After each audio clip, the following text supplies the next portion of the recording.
1912. The RMS Titanic is days into its maiden voyage across the Atlantic. Wealth, pride, and engineering genius float on the cold ocean like a god's triumph. But not all aboard believe it's unsinkable. Third-class passenger Maeve Callahan, 19 years old, Irish, quiet, traveling alone.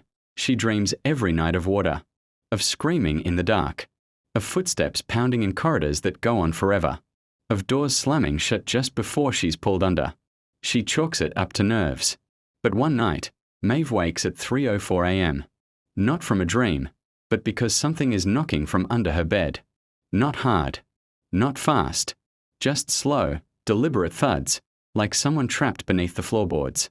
She pulls the bed away from the wall. The knocking stops, but on the wooden slats beneath, someone has carved a word in jagged, uneven gouges. Below. She tells a steward. He waves it off. Third-class passengers are already treated like cargo. A girl with a nightmare doesn't get attention. But things get stranger. Other passengers whisper about sounds in the night, doors opening by themselves, flickering lights, children sleepwalking to the lower decks with blank stares. One man is found on the cargo level, muttering. She's not sinking. She's returning. Maeve starts exploring the lower decks, following the strange knocks and whispers. She finds a hallway that doesn't exist on any map. Stone walls instead of steel. Cold air that smells like wet earth. At the end, a door made of iron, rusted, ancient-looking, completely out of place on a modern ship, scratched into the surface. Do not open. But it's already ajar.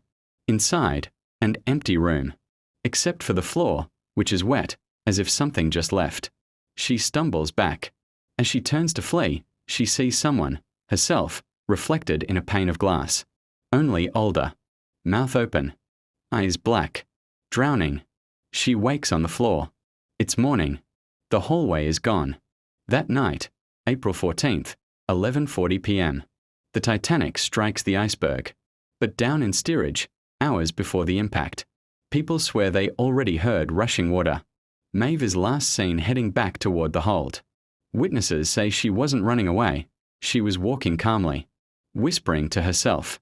One fireman says she looked him in the eyes and said, "It has to sink, or it wakes up."